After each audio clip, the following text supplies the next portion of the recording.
Titiro, look, here comes Tamanui te rā. Mōrena, Mr. Sun. Mōrena, Pāpā Rākau. Kia ora, my name is Kōkā. Here in the forest with me, the 5 Patupaiarehe. Let's go and meet them. Time to wake up, Tākaro Tribe.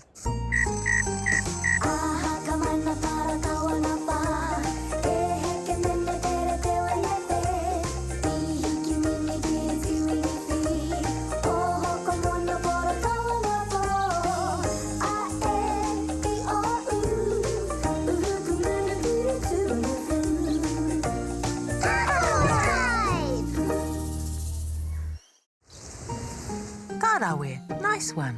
You're on the reti slide, eh? Ooh, Anna! The reti slide is great. It's nice and high. Slide down with your hands on your pona knees. Slide down with your hands on your mahunga head. Tino pai. Slide down holding your taringa ears.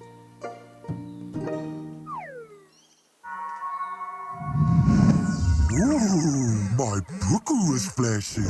Ko Pāpā Rākau tēnei. Kia ora, Pāpā Rākau. Kia ora, Is everyone there? Ai! Me ētahi. Me too. Ngā mihi, Tākaro Tribe. You too, Wao. You're very special. Ngā mihi e pā. Pāpaka, Crab, has invited you to the beach. His friend Āihi needs help, but you must visit Kōkā first. Ka pai, let's go see Kōkā.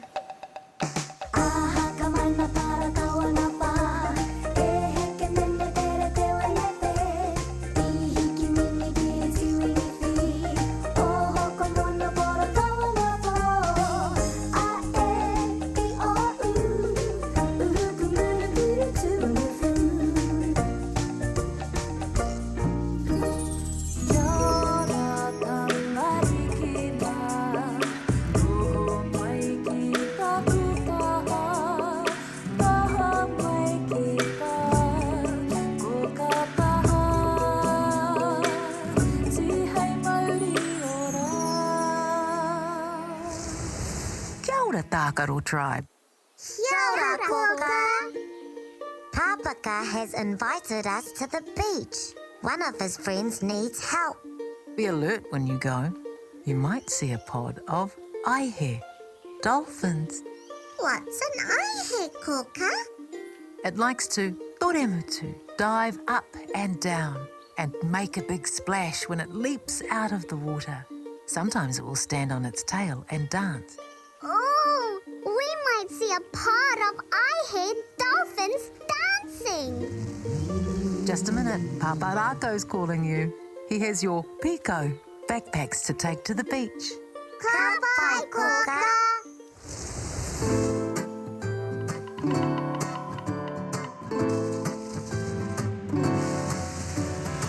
Amariki mā, noho mai ki aku kakiaka, whakarongo mai ki ngā kōrero o te ao marama.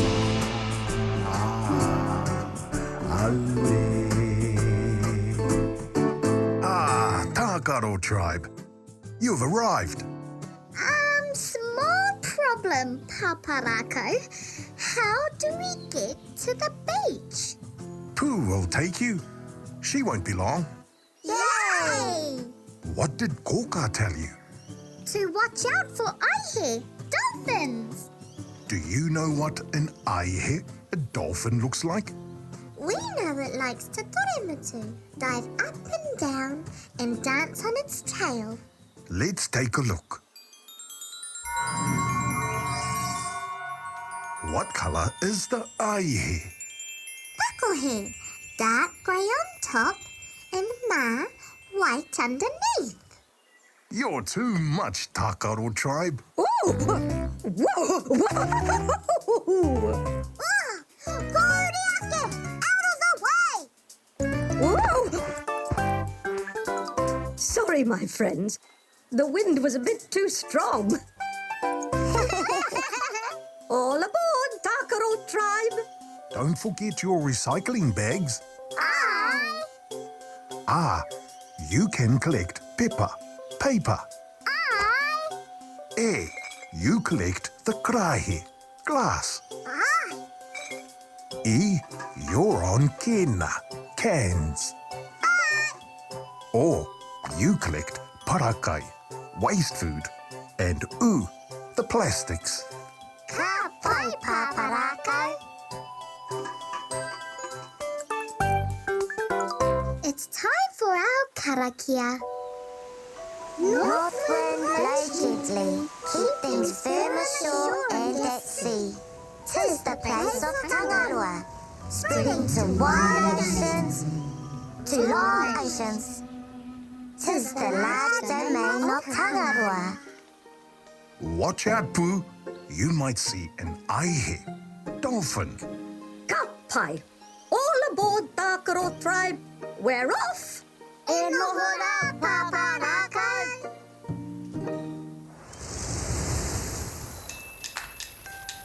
There's the moana. See? Yay! Ina, look!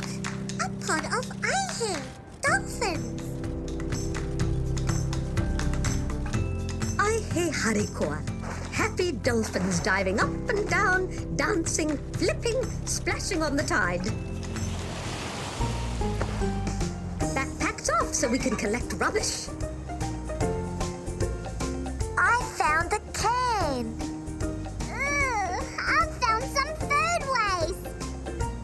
That's not the right bag. Yay! Here comes Pāpaka, crab, walking sideways. Kia ora, Tākaro Tribe. Welcome to the beach. Kia ora, Pāpaka. Thank goodness you're here. What's the problem, Pāpaka? Wait, Kōkā just texted. She said the word of the day. It's in the kete.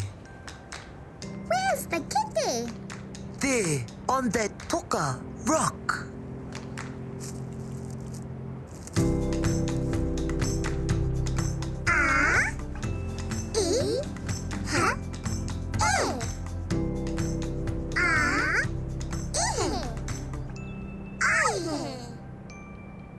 Āihi is the word of the day. Word of the day and problem of the day. Follow me. Poor Āihi. There's plastic caught around his snout. Hold on, Āihi. We're coming. Pāpaka, cut through the plastic with your kuku, pincers.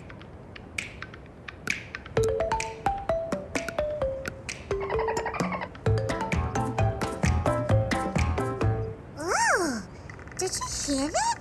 Āihi made a clicking noise to say thank you. Haere Āihi. Bye.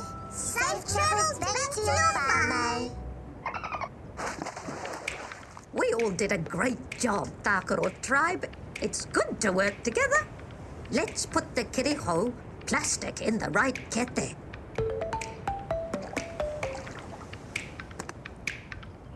Through mahi working together, the job gets done. I'm off home. Hei konei rā. Ugh, our hands are dirty. Let's wash them.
Kia ora, Tākaro Tribe.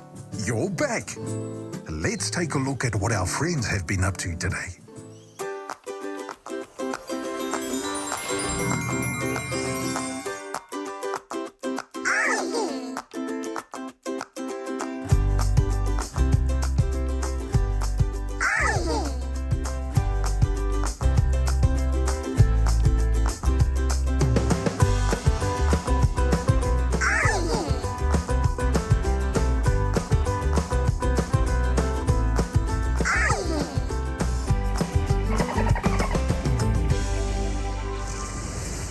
Kia ora, Tākaro Tribe. Did you have a good day?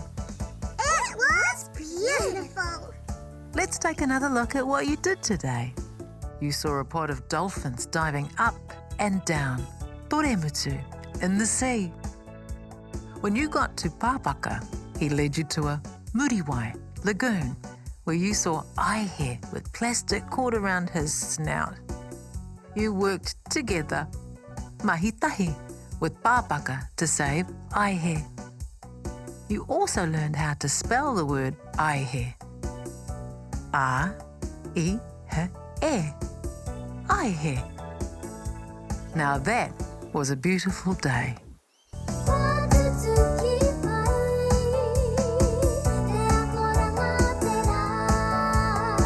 What a fun day, Tākaro Tribe. Time to say goodnight. Pō Māori, good night, Tākaro Tribe.